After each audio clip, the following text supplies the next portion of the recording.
However, you brought up something, right? Personal courage.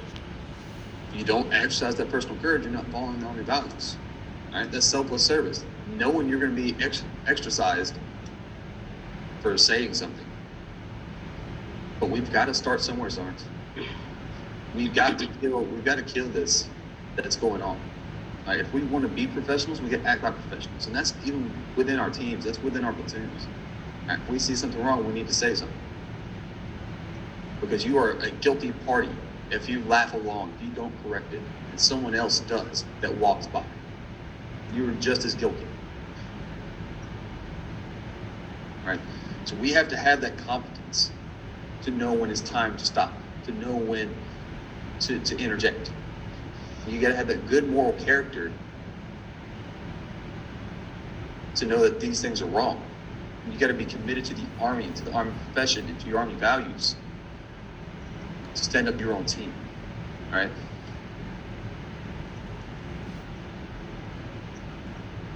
Anybody think that this lesson is going to be this deep?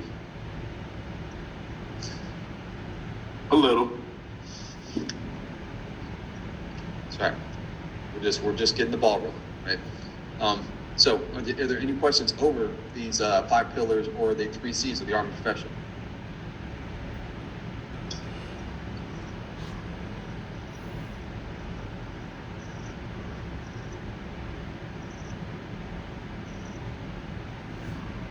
Just a second, our barracks NCO's giving us a call.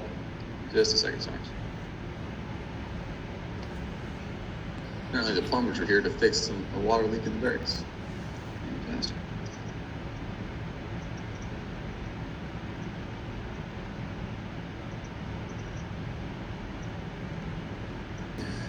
Moving on. All right, so we covered the pillars here. This is breaks it down a little bit further. Showing mutual trust and respect with the American people and the shared purpose among Army professionals. Right? We covered all these, right?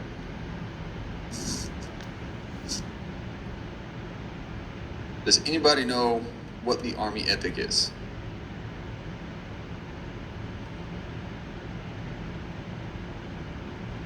Under honorable service, it says it's the duty to the nation in accordance with Army ethic.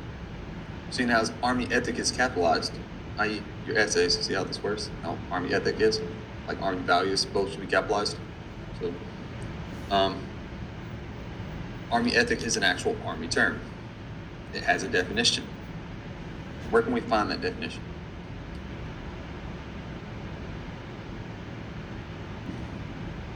Sorry, Corley.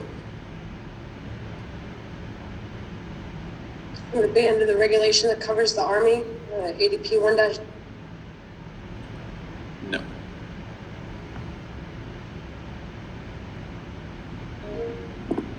Sarge Garabino. It's the Army profession pamphlet. There's a little chapter, little blurb on it. Right. 6-22, right? 6-22. What you're gonna learn today, 90% comes out of 6-22. Right, so that's where we want to look. ADP 6-22. There's an abundance of things that most people scan over, never really paid attention to, read, right? Such as Army ethic is doing the right thing, right? Essentially, doing the right thing. Right, but what is the right thing?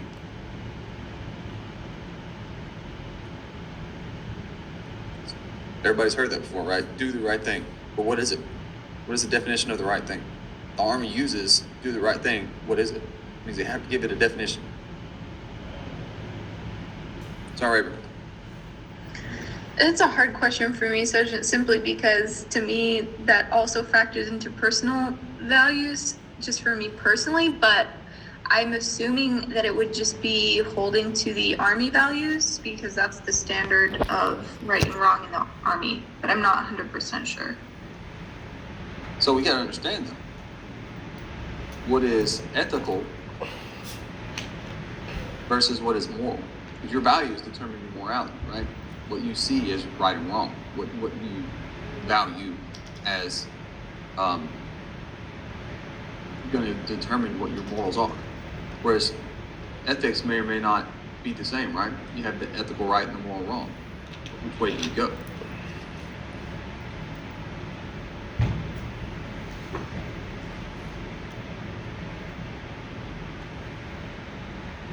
Choose to do what's morally right,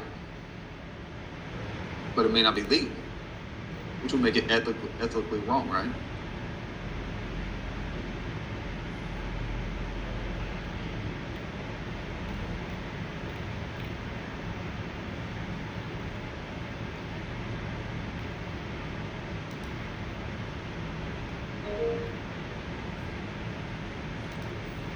Go ahead, Sergeant Raven. Would it be by following the UCMJ, Sergeant? Not quite UCMJ. Yes, you gotta follow UCMJ. Don't misconstrue that. But it's not exactly what we're looking at.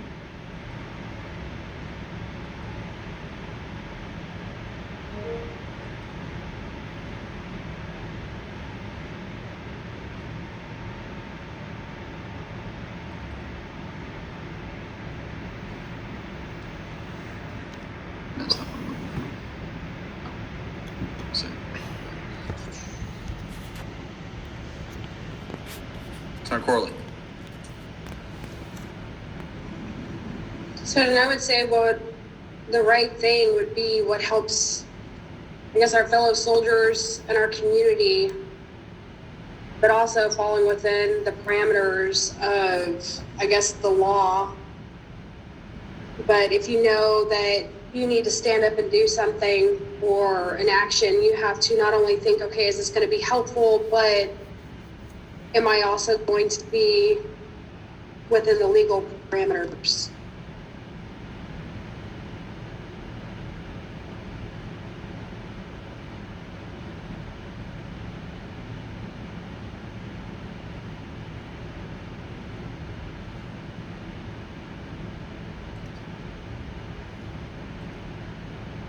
All right, what I'm gonna do, I'm gonna pull up ADP 6-22. So once you guys search it up, look at Army pubs, find ADP 6-22.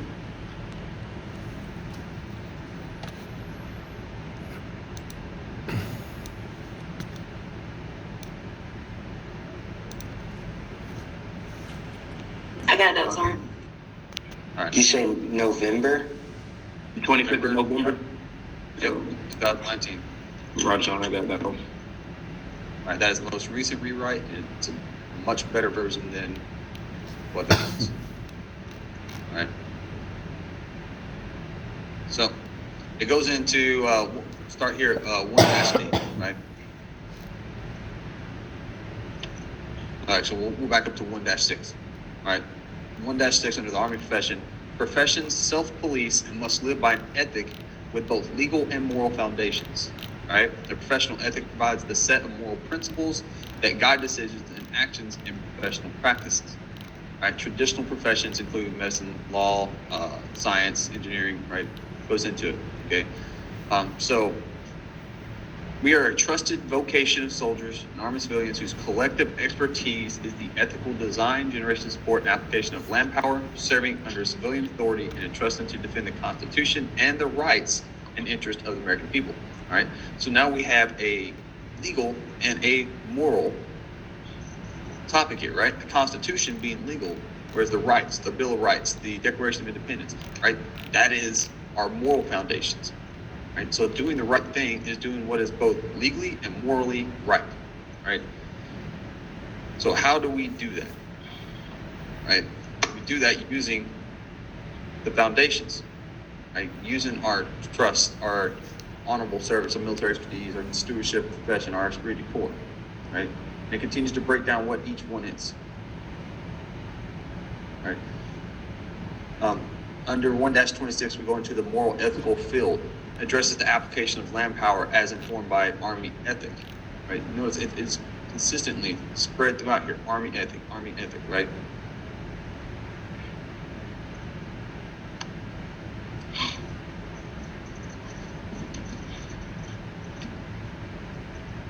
Has anybody actually dove into this before? Negatives on it. No, Sergeant, not till now. To break down Army ethic, I believe it is 1-44, the Army ethic. Right? They define Army ethic as a set of enduring moral principles, values, beliefs, and laws that guide the Army profession and create the culture of trust essential to Army professionals in the conduct of mission, performance of duty, and all aspects of life. Right? So, table 1.1, the framework of Army ethic. Right. Here, we have a little table that says who is applicable to, the legal motivation of compliance, and the moral motivation. Has anybody ever seen this table before?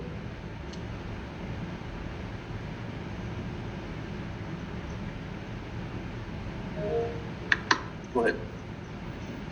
I saw it just while skimming through to look for research on my informative paper, Sergeant. All right.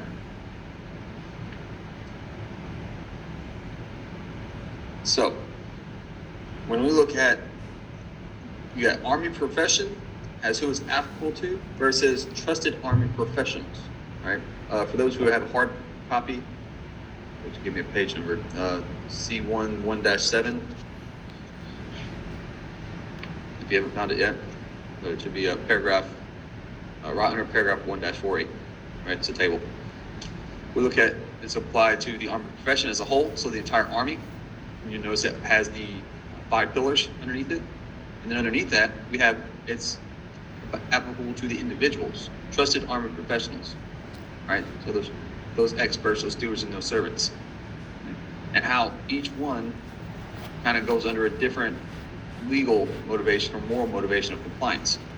Right? So the Army as a whole, as an organization, as a profession, we abide by the Constitution, United States codes, UCMJ, executive orders, and then of course treaties and the law of land warfare. Right? Whereas individuals, our legal motivations come from our oaths that we swear, our standards of conduct, our directives and policies set forth in front of us, the soldier rules, the rules of engagement. Right? Those are things we abide by legally, right, to build the right thing to do. But with every right thing, we must also know what our morals stand and where we get our morals from. All right, because it has to be both legally and morally right.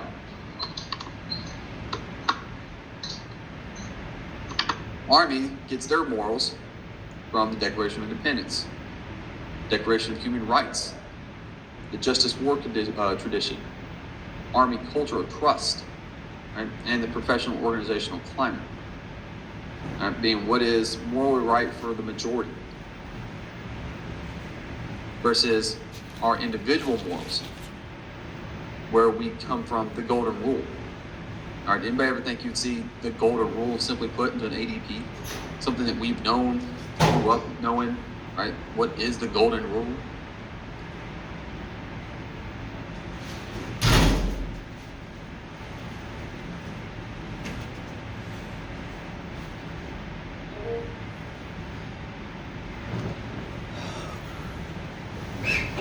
Go ahead. Sergeant, you're asking us what the golden rule is, or if we have seen it before or thought we'd see it in regulations.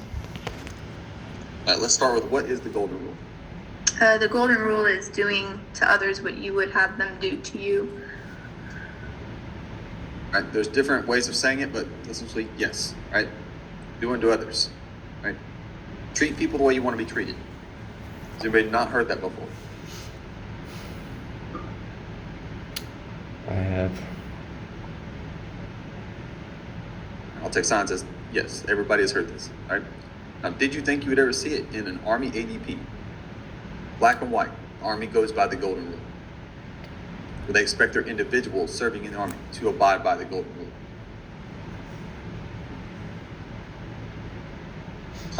Negative, sorry. I mean, it makes sense, but kind of came out of left field there.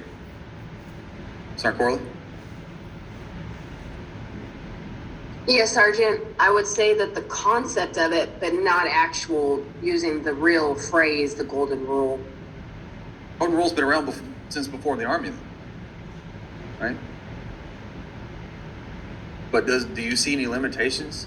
Do you see except for certain individuals, except for anything? Or does it just simply says the golden rule, right?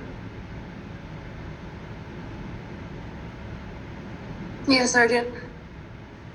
That also applies to our enemies.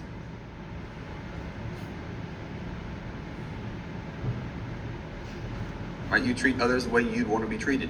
If you're a prisoner of war, should you not treat your prisoner of war the same way you'd want to be treated as if you were one? Yeah, but do they? No. They Those don't that we treat us the detain, and we need to commit war crimes, kicking them, urinating on them, all these things that we've seen in the news.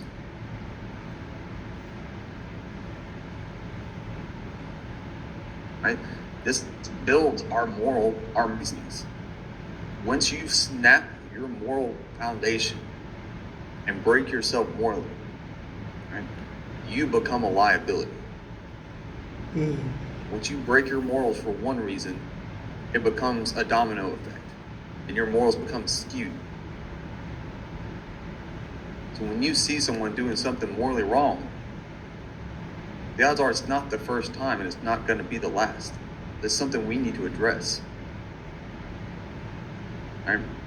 We also use the Army values, Soldier and Army Civilian Corps creeds, and then justice and war. Right? Does this kind of help you?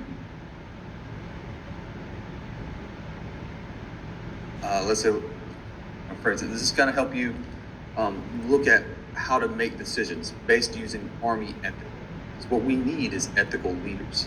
We need ethical soldiers.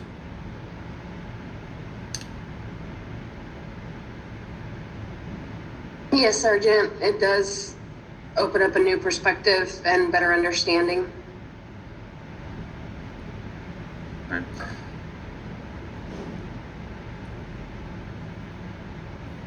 All right, so we talked loyalty, right?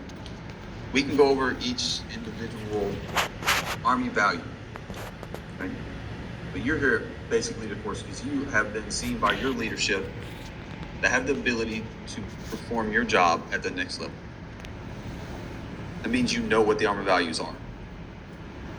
Now, whether you follow those is where your moral compass points, right?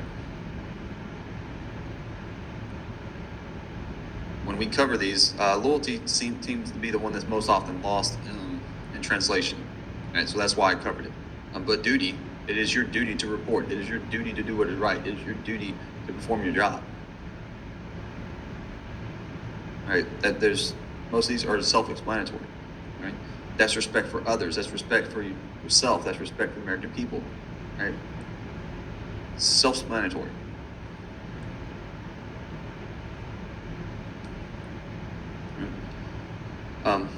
Here we have a question proposed to us, right? What values are represented in the phrase that I will obey the orders? All of them.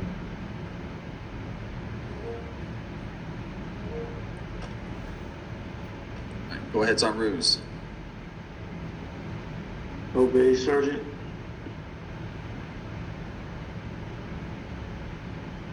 Obey is not a value.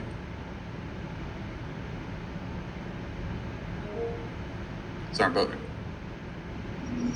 Boatner. Wouldn't it fall into like a couple of them, like loyalty and duty and selfless service, Sergeant?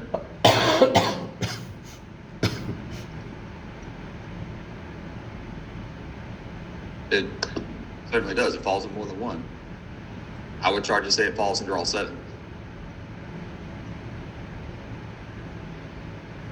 What do we think? I can agree, Sergeant. Right? Now, is simply obeying orders what we're designed to do? Negative, son. Right?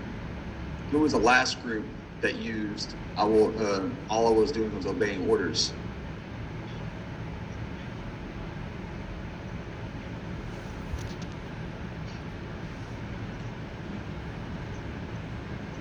Can you